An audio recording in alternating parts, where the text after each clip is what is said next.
Hi friends, welcome to our channel. ఈరోజు మనం ఈ ఆదర్శ కుటుంబం గురించి మాట్లాడదాము. A1, A3, A4 ఈ ఆదర్శ కుటుంబం ఉంది కదండి. వీళ్ళలో A1 అండ్ A4 ఇద్దరు జైల్లో ఉండి వచ్చారు కదా. అప్పుడు వీళ్ళ బ్యాంక్ అకౌంట్స్ అండ్ వీళ్ళ ప్రాపర్టీస్ సీజ్ అయ్యాయి. ఆ సీజ్ అయిన ప్రాపర్టీకి సంబంధించి ఒక ఇంట్రెస్టింగ్ ఫ్యాక్ట్ మీ ముందుకు తీసుకొస్తున్నాను ఈరోజు. పోలీస్ వారి ఇన్వెస్టిగేషన్లో వీళ్ళ కొడుకు కూతురు వాళ్ళిద్దరి పేరు మీద ఒక ఫ్లాట్ ఉందని తెలిసింది. దాన్ని వాళ్ళు సీజ్ కూడా చేశారు పోలీస్ వారు. ఇప్పుడు అది సీజ్లో ఉంది. ఆ ప్రాపర్టీకి సంబంధించిన ఒక ఇంట్రెస్టింగ్ ఫ్యాక్ట్ ఏంటంటే, ఆ ప్రాపర్టీ అనేది ఒకటి ఉందని ఈ మొల్లా శివయ్యకి అప్పటి వరకు తెలీదు.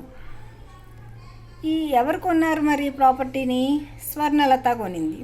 నేను మీకు స్వర్ణలత వీడియో చేసినప్పుడు అందులో అన్నాను, గుర్తుందా అండి? నువ్వు మొగుడికే తెలియకుండా ఆస్తులు కొనటంలో చాలా బిజీగా ఉంటావు కదా అని. ఫ్రెండ్స్, నేను డే 1 నుంచి, నా ఫస్ట్ వీడియో నుంచి ఈ వీడియో వరకు నేను చెప్పిన ప్రతి ఒక్కటి 100% నిజం అయితేనే నేను మాట్లాడతాను.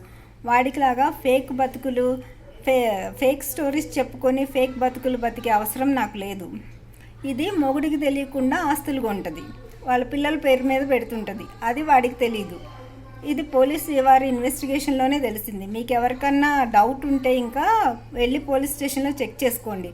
వాళ్ళ పేరు మీద ప్రాపర్టీ ఉందా, అది సీజ్లో ఉందా లేదా అనే విషయం. నిజాలు తెలుసుకోండి ఇప్పటికైనా సరే. వీడు అప్పుడు షాక్ అయ్యి వీడికి ప్రాపర్టీ గురించి తెలిసి వాళ్ళ కొడుకుని అడుగుతున్నాడంట, లోన్ పెట్టి కొన్నారా అని. అరే, లోన్ పెట్టి కొనాల్సిన కర్మ మీకేం పట్టిందిరా? జనాల దగ్గర కోట్లు మింగేశారు కదా. ఆ డబ్బంతా ఏం చేస్తారు మరి? ఆస్తులే కదా కొనుక్కుంటారు మీరు. ఇప్పుడు వాళ్ళు ఉంటున్న ఫ్లాట్ కూడా 2021 తర్వాత ఇన్వెస్టర్స్ అందరి అమౌంట్తో కొన్నదే అది కూడా. సో ఇంకా ఇప్పటికి తెలిసినవి ఇవి, తెలియనివి ఇంకా ఎన్ని ఉన్నాయో. బినామీ పేర్లతో ఎన్ని కొన్నారో అన్నీ వస్తాయి, నెమ్మదిగా అన్నీ బయటకు వస్తాయి. నిజాలు మొత్తం బయటకి వచ్చే టైం ఉంది, దగ్గరలోనే ఉంది. ఇంకొక ఇంట్రెస్టింగ్ విషయం ఏంటంటే, ఇప్పుడు ఈ మొల్లా స్వర్ణలత మొగుడికి తెలియకుండా ఇల్లు కొనింది కదా. ఇప్పుడు వీళ్ళు హిందువులే కదా. మన హిందూ సాంప్రదాయం ప్రకారం ఇల్లు కొంటే గృహప్రవేశం చేస్తాం కదండి. వైఫ్ అండ్ హస్బెండ్ చేస్తారు గృహప్రవేశం. అంటే ఇట్లాగా సత్యనారాయణ స్వామి పటం పట్టుకొని గృహప్రవేశం చేస్తారు, అందరికీ తెలుసు కదా. ఇప్పుడు దీని కొడుక్కి పెళ్ళవలేదు, కూతురికి పెళ్ళవలేదు, ఆ విషయం అందరికీ తెలుసు. మరి ఇది ఒక ఫ్లాట్ కొని దాని గృహప్రవేశం ఎలా చేసింది? మీరే చెప్పండి ఫ్రెండ్స్. మొగుడికి తెలియకుండా ఫ్లాట్ కొని పెళ్ళాము గృహప్రవేశం ఎలా చేసింది?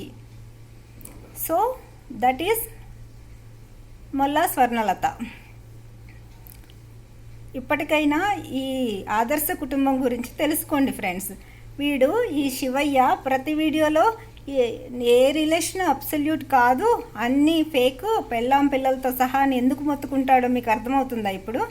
వాడి పెళ్ళాం, వాడి పిల్లలు వాడికి ఇట్లాగా ట్రీట్మెంట్ ఇస్తూ ఉంటారు కాబట్టి, వాడు వీళ్ళది ఒక దిక్కుమాలిన ఫ్యామిలీ కాబట్టి, వీళ్ళ ఫ్యామిలీలో వాళ్ళు ఇలా ఉంటారు కాబట్టి అందరూ అలాగే ఉంటారు అని వీడు అలా చెప్తూ ఉంటాడనమాట. అరే, నీ ఫ్యామిలీలో వాళ్ళు అలా ఉంటారని అందరూ అలా ఉంటారనుకోవడం ఎంతవరకు కరెక్ట్రా? నీ ఇల్లు నువ్వు చక్కదిద్దుకోలేవు, ప్రపంచాన్ని ఉద్ధరిస్తాడంట మీమాంస ఇజం అంట. ఆ ఇజాన్ని ముందు నీ కొడుక్కి, నీ కూతురికి, నీ పెళ్ళానికి చెప్పుకో. అంటే దీనిలో నీ కూతురు పాత్ర కూడా ఉంది కదా. దాని పేరుతో ప్రాపర్టీ కొంటుంటే అది నీకు చెప్పలేదా సైన్ పెట్టేటప్పుడు డాక్యుమెంట్స్ మీద? పెళ్ళాం, కొడుకు, కూతురు, ముగ్గురు. ఏం ఫ్యామిలీరా గురు.